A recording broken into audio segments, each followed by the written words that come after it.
Hello दोस्तों, आप सभी का स्वागत है आप एक कक्षा में। आज हम शुरू करने जा रहे हैं दिल्ली पुलिस के लिए मैथ सब्जेक्ट, जिसकी शुरुआत हम करेंगे नंबर सिस्टम से, संख्या पद्धति से। जो मैथमेटिक्स है उसमें सिलेबस दिया गया है उसी को हम फॉलो करेंगे, उसी के अनुसार हम पढ़ेंगे। उसमें मात्र दिल्ली पुलिस के एग्जाम में मात्र 15 क्वेश्चन आएंगे मैथमेटिक्स से। तो हम धीरे धीरे शुरुआत करते हैं, बिल्कुल बेसिक से शुरुआत करने जा रहे हैं। नंबर सिस्टम संख्या पद्धति चैप्टर की जो क्लास 1 है आज। प्राकृत संख्याएं, प्राकृत संख्याएं क्या होती हैं? जो एक से लेके 1 2 3 4 5 6 7 8 9 और फिर कंटिन्यूस, जो एक से शुरुआत होगी कंटिन्यूस तक जाती है, प्राकृत संख्याएं कहलाती हैं। इन्हें गिनती की संख्याएं भी कहते हैं, इन्हें गिनती की संख्याएं भी कहते हैं, है ना, भी कहते हैं। इन्हें n से प्रकट किया जाता है। n बोलते तो नेचुरल नंबर, इन्हें नेचुरल नंबर बोलते हैं, नेचुरल नंबर, हाँ, ये नेचुरल नंबर बोलते हैं। सम संख्याएं, सम संख्याएं, सम संख्याएं या बोलते हैं इवन नंबर, इवन नंबर, है ना। इवन नंबर सम संख्या क्या होती है? जो 2 से विभाजित हो, 2 से विभाजित होने वाली संख्याएं सम संख्याएं कहलाती हैं। जैसे जैसे 2 4 6 8 10 12 और ये अनंत, हाँ, तो वह सम संख्या कहलाती है जो 2 से विभाजित हो। 2 4 6 8 10 15 सॉरी 2 4 6 8 10 12 14 16 18 20 22 24 जहाँ तक आप जाए सम संख्या अनंत करते हैं, है ना। विषम सम संख्याएं, अब ऐसी विषम संख्याएं, विषम संख्याएं, विषम संख्याएं, और इंग्लिश में कहते हैं ओड नंबर, ओड नंबर्स, है ना। इनका क्या लॉजिक है? विषम संख्याएं, जो संख्या 2 से विभाजित न हो, 2 से विभाजित होने वाली सम संख्या है। विषम संख्या ओड नंबर, 2 से विभाजित ना हो वह संख्या odd number, even number, odd number विषम संख्या कहलाती है ना। जैसे जैसे 1 3 5 7 9 11 13 15 17 19 21 जैसे अनंत संख्या, अनंत संख्या इन्फिनिटिव पे ना। अब है पूर्ण संख्याएं। पूर्ण संख्याएं क्या होती हैं? पूर्ण संख्याएं क्या होती हैं? वोल नंबर भी बोलते हैं पूर्ण संख्याओं को इंग्लिश में, वोल नंबर। पूर्ण संख्याएं, पूर्ण संख्याएं, वोल नंबर।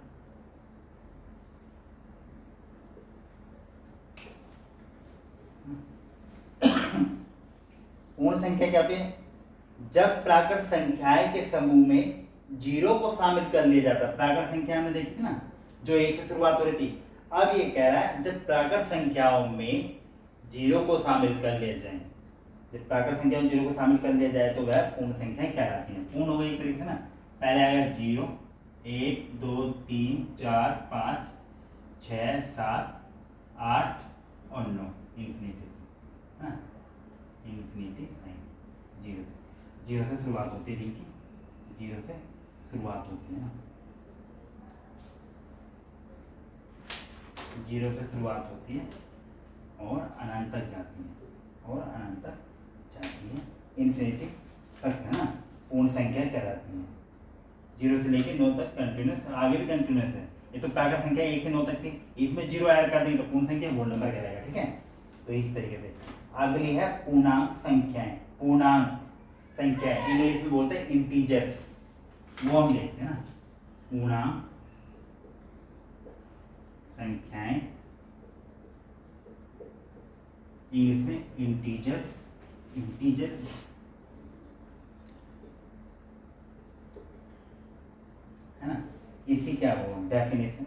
जब पूर्ण संख्याओं के समुच्चय में ऋणात्मक चिन्ह के साथ प्राकृत संख्याओं को भी शामिल कर लिया जाए तो वह पूर्ण संख्या कहलाती है। अभी तो जितनी भी हम संख्या देख रहे थे सब की सब धनात्मक इनके पॉजिटिव वे में थी। अब ऋणात्मक नेगेटिव संख्याएं भी इसमें शामिल होंगी। नेगेटिव संख्याएं शामिल होंगी तो पूर्णांक संख्या इंटीजर्स कहलाएंगी। अब इसका जो एग्जाम्पल है वो देख रहे थे कैसे हैं। इंटीजर से आई से निरूपित किया गया, मतलब आई से प्रदर्शित किया जाएगा, मतलब आई को बेस बना के ये संख्या था, आई को बेस बना के दिखाया जाएगा। माइनस माइनस अनंत का sign comma dash dash dash -4 -3 -2 -1 है ना। उसके बाद क्या आएगा 0, अब +1 +2 +2 +3 +4 और फिर ऐसी डैश डैश अनंत का, यानी कि अनंत से लेके माइनस में अनंत से जो शुरुआत होगी पीछे से ऋणात्मक से होगी, माइनस से होगी, आगे जाके पॉजिटिव में संख्याएं जाएंगी आगे तक, ये इंटीजर पूर्णांक संख्या कहलाती है। ठीक है, माइनस से शुरुआत होगी यानी कि इनमें ऋणात्मक माइनस वाली संख्याएं भी आएंगी तो पूर्णांक संख्या कहलाएंगे ना। और इसमें माइनस वाली संख्याओं के लिए ये वाला साइन यूज किया जाता है ना। पूर्णांक संख्या ऋणात्मक पूर्णांक संख्या दी जाए तो जेड के ऊपर ये माइनस का चिन्ह इस प्रकार लगाया जाएगा, द्वारा निरूपित इसको दिखा के प्रदर्शित किया जाता है ऋणात्मक माइनस वाली संख्याओं, और पॉजिटिव वाली संख्याओं को जेड प्लस का साइन दिखा के निरूपित किया जाता है, दिखाया जाता है। ठीक है, इसका भी नहीं तो हम देख लेते हैं साथ के साथ ही। यहाँ पे जेड माइनस बराबर माइनस इन्फिनिटी का साइन डैश डैश डैश -3 -2 -1, ये जेड को दिखा गया है, जेड माइनस जेड प्लस का ऐसी जेड प्लस का भी है 1 2 3 डैश डैश डैश है ना, 1,2,3, अनंत, ये प्लस के हैं ये माइनस के, बस इतने ही करके इसको दिखा के दिखाया गया है ना। ओके, यहाँ शून्य है, अब जीरो जैसे बीच में आई थी जीरो, जीरो ना तो ऋणात्मक है ना ही धनात्मक है, ना ही ये पॉजिटिव है और न ही नेगेटिव है,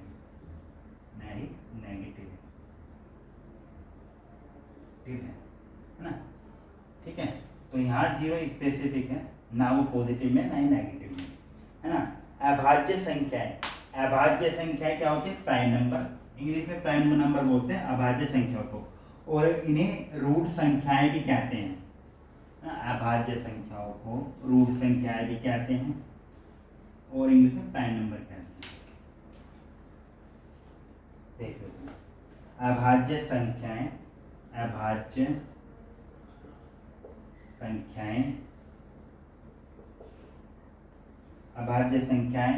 या रूट संख्याएं इंग्लिश में बोलते हैं प्राइम नंबर, हाँ। वे पूर्ण संख्याएं जो स्वयं और एक के अतिरिक्त और किसी से भाग न हो वह अभाज्य संख्या कहलाते हैं। अभाज्य संख्याएं जैसे 2 2 3 5 7 11 13 17 है ना, अनंत। अब मैं दोबारा बोल देता हूँ, अभाज्य संख्या है या रूट संख्या है, अभाज्य संख्या को प्राइम नंबर बोलते हैं। ये वह संख्या है जो खुद से वो सिर्फ एक से डिवाइड हो, विभाजित हो, वही संख्या अभाज्य संख्या कहलाती है। जैसे 2 3 5 7 11 13 17 है ना। अब इसमें दो अभाज्य संख्याएं हैं, अभाज्य संख्या सममितीय संख्या ना। अब भाज्य संख्याएं या इंग्लिश में कहते हैं इनको डिविजिबल नंबर्स, भाज्य संख्या को डिविजिबल नंबर बोलते हैं। ठीक है, अगला और भाज्य संख्या को यौगिक संख्या ही कहते हैं। जैसे अभाज्य संख्या को ऋण संख्या बोलते हैं, इसे भाज्य संख्या को यौगिक संख्याएं भी कहते हैं। यौगिक संख्याएं, ये दो एक ही संख्या के दो नाम दिए हैं। हमें ध्यान रखना है पेपर में जब आए क्या पता यौगिक बोलते, योग की ना बोले भाज्य बोलते, लेकिन अधिकतर बोलेगा नाम भाज्य संख्या ही बोलेगा। फिर भी एक उसमें ध्यान रखना है, यौगिक संख्या भी कहते हैं भाज्य संख्याओं को। ये वे संख्याएं हैं जो स्वयं से एक के अतिरिक्त और किसी भी संख्या से भाग हो जाए, भाज्य संख्या कहलाती हैं। यानी कि जैसे पहले लिखे थे सब उदाहरण क्या है, जैसे जैसे 4, 6, 9, 14, 15 और भी कोई भी संख्या ले सकते हैं। इसमें इतना बड़ा कोई वो नहीं है रूल कि तुम ये संख्या नहीं ले पाओगे, ये नहीं लोगे। इसका मैं दोबारा से डेफिनेशन बताता हूँ, भाज्य संख्या की जो संख्या अपने आप से भी हो, एक से भी हो और इसके अतिरिक्त और भी संख्याओं से डिवाइड हो, भाज्य संख्या कहलाती है। ठीक है। और जो हमने उदाहरण के रूप में देखा है 4, 6, 9, 14, 15, ये सम संख्या भी, ये भी है, ये विषम संख्या है, ये सम है, ये विषम संख्या है, ये भी एक तरीका है। तो और भी बहुत सारी चीजें, तो इसमें कोई ऐसा अलग रूल नहीं है। इसमें बस दिखाया गया एक से भी होगी, अपने आप से होगी और अतिरिक्त संख्याओं से भी डिवाइड होगी, भाज्य संख्या। ठीक है, जो हमने देख लिया है। इसमें एक चीज ध्यान रखने की चीज है, एक नंबर एक संख्या न तो रूट यानी कि अभाज्य संख्या नहीं है, और न ही वे यौगिक यानी कि भाज्य संख्या नहीं है। ये अभाज्य भी नहीं है एक, और भाज्य संख्याएं भी नहीं है, संख्या नहीं है कौन, एक, है ना। न अभाज्य और न ही भाज्य। परिमेय, अब कुछ अगली और संख्या देख लेते हैं। परिमेय अपरिमेय संख्याएं, ये आज बेसिक है नंबर सिस्टम का, संख्या पद्धति चैप्टर का बेसिक। इसके आगे क्वेश्चन आएंगे, इससे आगे हम डिविजिबल रूल भी सीखेंगे, संख्या को विभाजित करने का।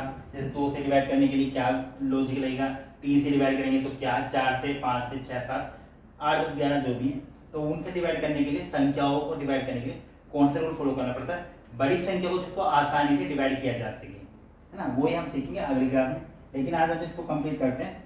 अगला है परिमेय संख्याएं। परिमेय संख्याएं,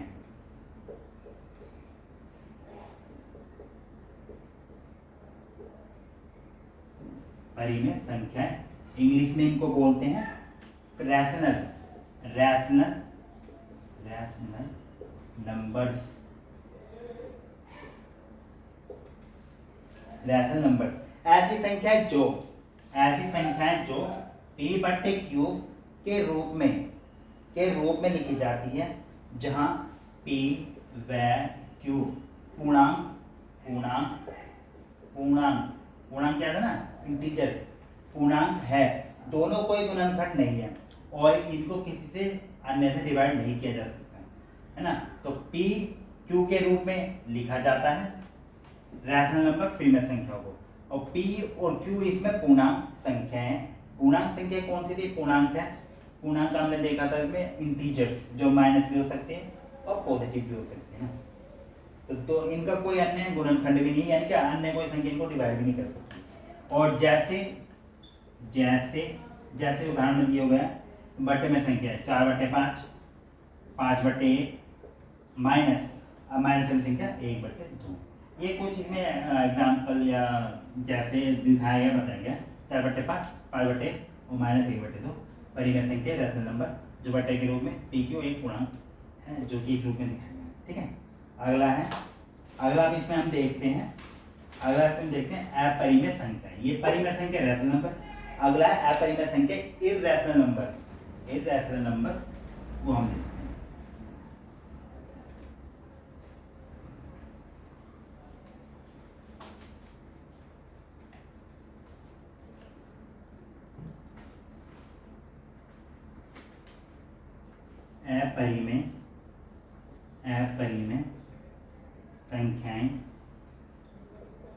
अपरिमेय संख्याएं इर्रेशनल नंबर्स,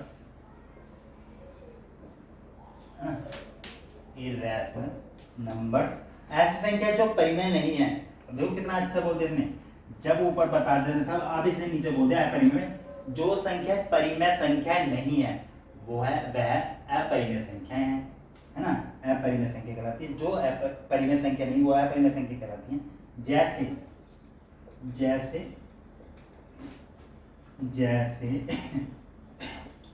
√2 बराबर, इसका मान दिया है 1.41421356 है ना। ये संख्या रिपीटेड नहीं है, ना ही एग्जैक्ट है, और रूट में है अपरिमेय संख्या। ठीक है, समझने का सबसे अच्छा तरीका, जो संख्या अपने आप को रिपीट ना करे और जिसका अंत ना हो, वह संख्या अपरिमेय संख्या है। एग्जैक्ट मीनिंग नहीं है, अपरिमेय संख्या है ना। तो √2 अपरिमेय संख्या है। जैसे पाई का जो मान दिया जाता है किताबों में, या हम यूज भी करते हैं 22/7, वो आप जानते हो एग्जैक्ट फिगर, एग्जैक्ट इसका नंबर, एग्जैक्ट मान इसका नहीं है। एक मान ये भी होता है 3.14, लेकिन पूरी संख्या ये इस प्रकार से होती है 3.1, 3.14, 1592653 और अनंत तक जो भी जाए, एग्जैक्ट नहीं ना। तो इसमें पाई एक अपरिमेय संख्या है। यदि सवाल पेपर में आ जाए पाई परिमेय है, अपरिमेय, समय विषमय या कौन सी संख्या है, तो सीधा से इसका उत्तर आएगा पाई एक अपरिमेय संख्या है।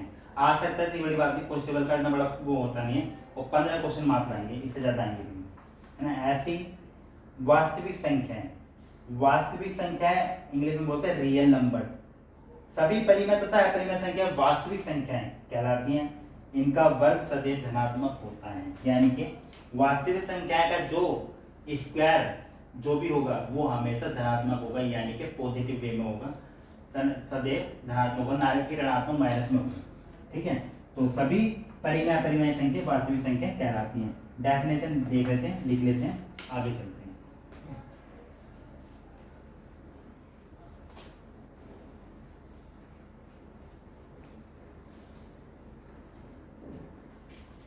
वास्तविक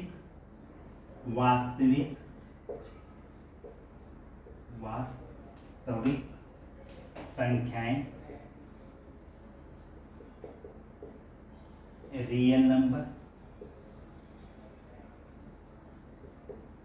रियल नंबर्स, सभी संख्याएं, सभी मतलब परिमेय अपरिमेय और अपरिमेय संख्याएं, अपरिमेय संख्या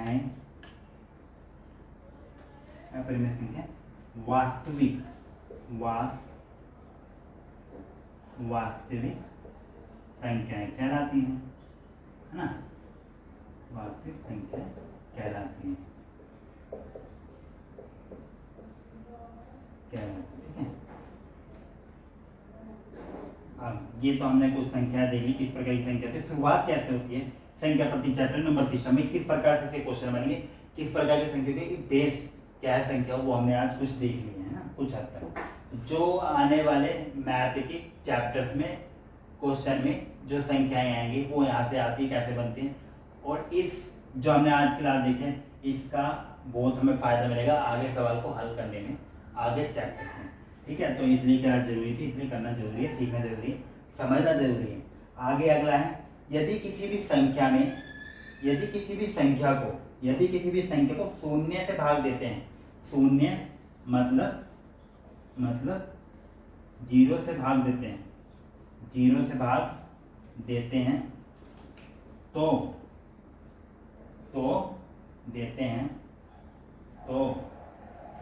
तो उसका भागफल क्या आएगा, देख लेते भी। जैसे ये कोई संख्या है वो बट्टे में 0 है, तो जब भी इसका भागफल आएगा तो क्या आएगा, अनंत आएगा, इंफिनिटी आएगा, या फिर यह उत्तर होगा नॉन डिफाइंड। इसके दो उत्तर हो सकते हैं, और हमेशा जब भी क्वेश्चन आ गया ना ऐसा, तो कोई एक ही ऑप्शन होगा उसमें, या तो अनंत आएगा या नॉन डिफाइंड आएगा। ये आपको देखना उसमें से कौन सा ऑप्शन दिया हुआ है, दोनों एक साथ किसी भी सूरत में नहीं आएंगे। ठीक है, अगर आएंगे तो ऐसा सवाल वो नहीं होगा। ठीक है, तो आज हमने कुछ सीख लिया, इससे आगे हम जो अगली क्लास बनाएंगे, क्लास 1 क्लास 2 में हम बनाएंगे डिविजिबल रूल, सी क्लास, संख्या को डिवाइड करने का। जैसे कोई भी संख्या ले लेते, 3 से डिवाइड करने का क्या रूल है, 2 से का क्या है, 4 का, 6 का, 5 का, 7 का, 8 का, 9 का, 11 का, है ना। कुछ आपको पता भी होंगे, नहीं तो सीखेंगे हम, है ना। तो ऐसे ठीक है। आज की क्लास, आज यहाँ की क्लास, आज हम ये क्लास समाप्त करते हैं। यदि आपको मेरी क्लास अच्छी लगी तो लाइक करें, शेयर करें और मेरे यूट्यूब चैनल अपेक्स कक्षा को प्लीज़ सब्सक्राइब करें। Thank you.